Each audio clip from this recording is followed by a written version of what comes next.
The Walrus and the Carpenter, a poem by Lewis Carroll, a free audiobook by StorySnacks. Listen and escape. The sun was shining on the sea, shining with all his might. He did his very best to make the billows smooth and bright, and this was odd, because it was the middle of the night. The moon was shining sulkily, because she thought the sun had got no business to be there after the day was done. "It's very rude of him," she said, "to come and spoil the fun." The sea was wet as wet could be. The sands were dry as dry.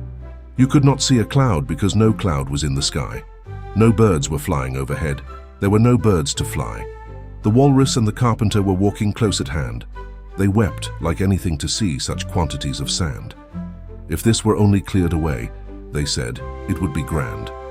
"If 7 maids with 7 mops swept it for half a year, do you suppose," the Walrus said, "that they could get it clear?"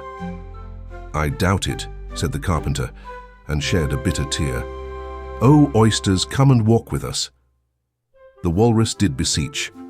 A pleasant walk, a pleasant talk along the briny beach.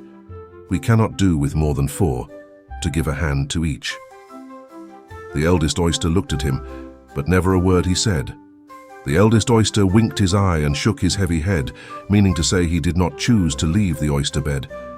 But 4 young oysters hurried up, all eager for the treat.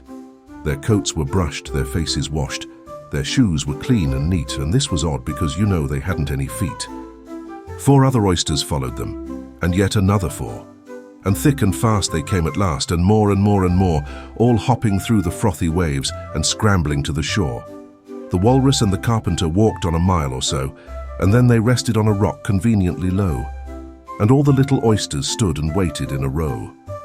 "The time has come," the Walrus said, "to talk of many things, of shoes and ships and sealing waxed, of cabbages and kings, and why the sea is boiling hot, and whether pigs have wings." "But wait a bit," the oysters cried, "before we have our chat, for some of us are out of breath and all of us are fat."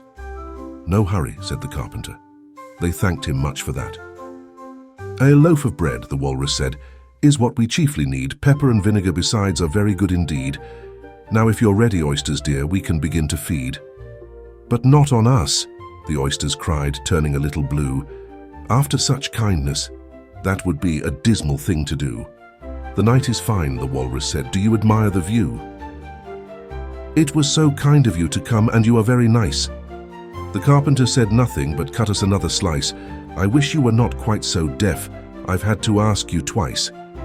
"It seems a shame," the Walrus said, "to play them such a trick, after we've brought them out so far and made them trot so quick." The Carpenter said nothing, but the butters spread too thick.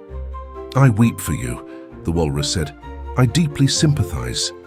With sobs and tears he sorted out those of the largest size, holding his pocket handkerchief before his streaming eyes. "Oh, oysters," said the Carpenter, "you've had a pleasant run. Shall we be trotting home again?" But answer came there none, and this was scarcely odd, because they'd eaten everyone,